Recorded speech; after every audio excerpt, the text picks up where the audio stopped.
আরণ্যক আর গরিমার কাণ্ড দেখে অবাক হলো রোশনাই। সম্পূর্ণ জানতে ভিডিওটিতে একটি লাইক করে দেখতে থাকুন। গল্পের শুরুতেই দেখা যায় রোশনাইকে বাড়িতে নিয়ে আসা মাত্রই সুরঙ্গ মা রোশনাইকে অপমান করতে শুরু করে আর বলে, তুই এখানে কেন এসেছিস? উত্তর দে, কি চাই তোর এখানে? তুই তো দেখছি আমার হবু জামাইকে পুরো বশ করে নিয়েছিস। আর আরণ্যক, তোমাকে যে আমি এতবার করে ফোন করলাম, আমার মেয়ে ফোন করলো, তোমার বাড়ির লোক ফোন করলো, তুমি উত্তর দিলে না কেন? ফোন ধরনি কেন? তুমি যে এত বড় একটা সমস্যার মধ্যে জড়িয়েছো, তুমি আমাদেরকে ইনফর্ম করেছো? উত্তর দাও, ইনফর্ম করেছো আমাদেরকে? আজ যদি তোমার আরো বড় সর্বনাশ হতো তখন কি হতো? রাজেশ ভাই তো এখনো কিছু জানে না। রাজেশ ভাই আমার বাপের বাড়িতে গিয়ে আমার দাদাদেরকে থ্রেটও পর্যন্ত দিয়েছে। বুঝতে পারছো, এরপর যখন রাজেশ ভাই সত্যিটা জানতে পারবে তখন আমার বাড়ির জন্য কত বড় বিপদ নেমে আসবে। কি হলো, উত্তর দিচ্ছ না কেন এখন? আরণ্যক বলে, অত কিছু ভাবার মতন সময় ছিল না আন্টি যে আমি ভাববো। তখন রোশনাইকে বাঁচানোর কথা মনে হয়েছে, আর তাই আমি রোশনাইকে নিয়ে এই বাড়িতে চলে এসেছি আশ্রয় দেবার জন্য। আমি কিন্তু আপনার উপর ভরসা করে রোশনাইকে এই বাড়িতে নিয়ে আসিনি, এই কথাটা মনে রাখবেন। সুরঙ্গমা তো রীতিমতো অবাক হয়েছে আর বলে, তুমি আমার সাথে এইভাবে কথা বলছো কেন? কি হলো বলো, আমার সাথে তুমি এইভাবে কথা বলতে কি পারো? আরণ্যক বলে, আমি জানি আমি পারি না, কিন্তু আপনি যেভাবে ব্যবহার করছেন, যে সমস্ত ভাষা, সেগুলোও আমার ভালো লাগছে না। আরণ্যকের মা বলে, কি ব্যাপার বলো তো বাদশা, তুমি কি শুরু করেছো এখন? এখন কি তুমি এই বাড়িতে ঝামেলা করবে? করো না এমনটা। এই বাড়িতে কিন্তু এই সমস্ত ঝামেলা চলে না, সেটা নিশ্চয়ই তুমি জানো। তুমি এত বড় একটা কাজ করেছো, উল্টে মুখে মুখে তর্ক করছো। এখানে যে কেউ থাকলেই তো তার রাগ হবে, ব্যাপারটা বোঝার চেষ্টা করো। আরণ্যক তখন বলে, মা, আমি একজন মানুষ হিসেবে আরেকজন মানুষের পাশে থাকাটা আমার মনে হয়েছে আমার কর্তব্যের মধ্যেই পড়ে। সেই জন্যই আমি এই কথাটা বলেছিলাম। আশা করি তুমি বুঝতে পেরেছো। আর যদি বুঝতে না পারো সেক্ষেত্রে আমার সত্যি কিছু বলার থাকে না। আরণ্যকের বাবা বলে, তুমি এই মেয়েটাকে টাকা দিয়ে সাহায্য করে দিলেই তো পারতে, একে আমাদের বাড়িতে নিয়ে আসার কি দরকার ছিল? ঠাম্মি তখন বলে, তোমরা কি করছো? বাড়ির দরজা খোলা, আশেপাশে প্রতিবেশীরা রয়েছে, সবাই তো সব কথা শুনতে পাচ্ছে। তখনই জেঠুমনি বলে, সেটাই তো, আমি তো বারণ করছি, কেউই আমার কথা শুনছে না। তার মধ্যেই ছোট বলে, এই মেয়েটাকে যখন নিয়েই এসেছে, মেনে নিতে হবে এই মেয়েটার অনেক প্রবলেম হয়েছে, ওকে বাঁচানোর জন্যই বাদশা এই কাজটা করেছে। তোমরা কেন বুঝতে পারছো না? তখনই সুরঙ্গমা বলে, আমরা বুঝতে যাব কেন? কোনো দরকার নেই, ঝামেলা তো বাড়িতে টেনে নিয়ে আসার কোনো মানেই হয় না। এর মধ্যেই রোশনাই বলে, স্যারজি, আমি বলেছিলাম না আমাকে নিয়ে আসবেন না, দেখলেন তো আপনাকে কত সহ্য করতে হচ্ছে ঝামেলা। আরণ্যক বলে, তুমি এখানে চুপ করে দাঁড়াও, একটাও বেশি কথা বলবে না, আমি তো সামলাচ্ছি, আমাকেই সামলাতে দাও। এর মধ্যেই মিনি বলে, এই উপহার আমার খুব পছন্দ হয়েছে, আমি এই উপহার নিয়েই ঘরে যাব, চলো চলো ঘরে চলো। তখনই আরণ্যকের মা বলে, দিদি, তুমি ওকে সামলাতে পারছো না? বলো না, হ্যাঁ, ওকে সামলাতে পারছো না, ওকে ঘরে নিয়ে যাও। মিনির বাবা তখন এসে জোর করে মিনিকে ঘরে নিয়ে যায়। এদিকে গরিমা চুপ হয়ে গেছে আর বলে, সত্যি আরণ্যক, তুমি যে আমার সাথে এমনটা করবে আমি স্বপ্নেও ভাবতে পারিনি। আমার কিন্তু সত্যি খুবই খারাপ লাগছে, তুমি আমাকে এইভাবে কেন ঠকালে বলো? কি করেছিলাম আমি? কি করেছি যার জন্য তুমি আমাকে এইভাবে ঠকালে? একটা বারও বলতে পারলে না যে তোমার সাথে কি কি ঘটেছে? এদিকে আমি ভাবছি তুমি কি অবস্থায় রয়েছো, কি করছো, তুমি এভাবে আমাকে কষ্ট দিতে পারলে? আরণ্যক বলে, আচ্ছা গরিমা, মানুষের জীবনে কখন কি হয় বলা যায় না। আজকে রোশনাইয়ের জীবনে অনেক বড় একটা সমস্যা এসেছে, ওর তো কেউ নেই, বলো, ওকে যদি একটু দেখি তাহলে কি খুব ক্ষতি হয়ে যাবে? তখনই গরিমা বলে, কিন্তু তুমি আমাকে জানালে না কেন? আমি তো চেয়েছিলাম ওকে ফিনান্সিয়াল দিক থেকে সাহায্য করতে, চাইনি বলো? তারপরেও তুমি যে কাজটা করেছো সেটাকে অন্যায় করা বলে।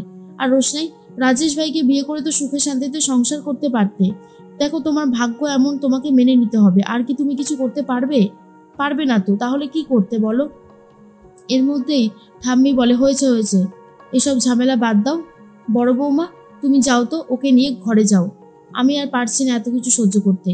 মেয়েটার মুখের দিকে তাকালেই বোঝা যাচ্ছে কত করুণ করে মুখ করে দাঁড়িয়ে আছে। জীবনে অনেক সমস্যা আসলে হয়, এমন অনেক সময় হতে থাকে যখন আমরা বুঝে উঠতে পারি না আমাদের কি করার দরকার।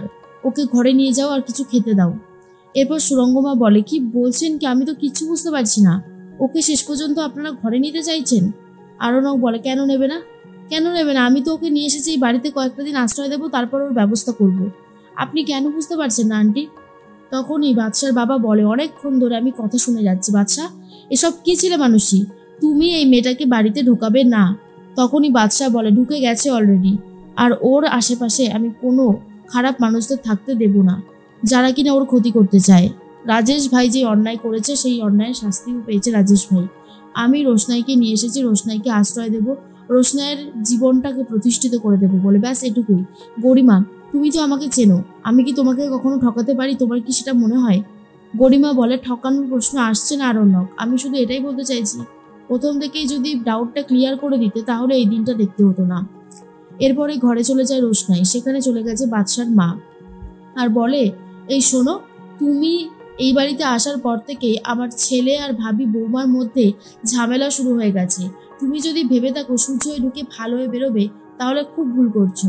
জাহ্নবী তখন বলে, একদমই তাই, বাদশার সাথে গরিমার বিয়ে আগে থেকেই ঠিক হয়ে রয়েছে। আচ্ছা, তুমি তো বড্ড চালাক মেয়ে, তুমি তো তোমার গরিমা দিদিকে একবার ফোন করে সমস্ত কথা জানাতে পারতে নাকি? হ্যাঁ, তুমি জানালে না কেন? তখনই রোশনাই বলে, জানানোর মতন অবস্থা ছিল না, আর আমি কি করেই বা জানাতাম, আমার পক্ষে সেটা সম্ভবও না। স্যারজি যেটা ভালো মনে করেছে করেছে, আমি অনেক কথাই স্যারজিকে বলেছিলাম, কিন্তু স্যারজি আমার কোনো কথা শোনেনি, আমি এখানে আসতে চাইনি। আরণ্যকের মা বলে, আসতে চাওনি তা এলে কেন? তোমার জন্যই তো যত ঝামেলা শুরু হয়েছে। এর মধ্যেই সুরঙ্গ মা গরিমাকে বলে, দেখলে তো, আমি বলেছিলাম না, ও হচ্ছে সুদর্শনার মেয়ে, ও যে কখন কি করবে সেটা ধরতে পারবে না, বুঝতে পেরেছো? দেখো কেমন লাগে। এই জন্যই বলেছিলাম, দরকার ছিল না, আরণ্যককে নিয়ে চলে আসলেই ভালো হতো। এরপর রোশনাই যে আর কি খেলা দেখাবে তার কোনো ঠিক ঠিকানা নেই। গরিমা বলে, এসব তুমি কি বলছো মা? সুরঙ্গ মা বলে, ভুল কিছু বলেছি? তুমি আমায় বলো না, আমি যদি ভুল কিছু বলে থাকি তাহলে মেনে নেব, কিন্তু আমি তো ভুল কিছু বলিনি, আমি যা বলেছি তা একদম অক্ষরে অক্ষরে সত্যি।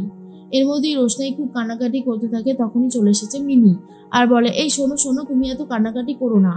আরে এত কান্নাকাটি করেই বা কি হবে, আমি আছি তো। এই বাড়ির লোকগুলো না অনেকেই লোক পচা, তুমি বাদশাকে পচা ভেবো না কিন্তু, বাদশাদা খুব ভালো ছেলে, বাদশাদার মতো মানুষ হয় না। এরপরেই রোশনাই বলে, তুমি তো খুব ভালো কথা বলো। মিনি বলে, হ্যাঁ, কিন্তু অনেকেই না আমার কথা শুনতে চায় না জানো। এদিকে গরিমার সাথে আরণ্যক নিজের ঘরে কথা বলতে থাকে, দরজাটা ভেজিয়ে দিয়ে, ছিটকিনিটা দেয়নি। এরপর গরিমা বলে, আরণ্যক, আমি তোমার সাথে কোনো কথা বলতে চাই না, তুমি প্লিজ আমাকে ছেড়ে দাও।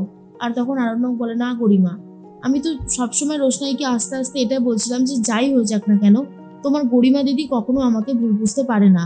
এখন তো দেখছি তুমি আমাকে সব থেকে বেশি ভুল বুঝছো গরিমা, কেন কেন এরকমটা করছো? আমি তো তোমাকে ভালোবাসি, বলো, তোমাকে ভালোবেসে আমি তোমাকে বিয়ে করতে চাই, আর তুমি এরকম বলছো। এরপরে মিনি বলে, চলো আমি তোমাকে বাদশাদার কাছে নিয়ে যাচ্ছি, বাদশাদাকে বলতে হবে তো। এই বলেই মিনি রোশনাইকে নিয়ে আসে আর আরণ্যকের ঘরের দরজাটা খুলে দেয়, যেহেতু ওটা ভেজানো ছিল, ছিটকানি দেওয়া ছিল না। আর যখনই খুলে দেয় তখন আরণ্যক আর গরিমার ঘনিষ্ঠ অবস্থা দেখে রীতিমতো চমকে যায় রোশনাই।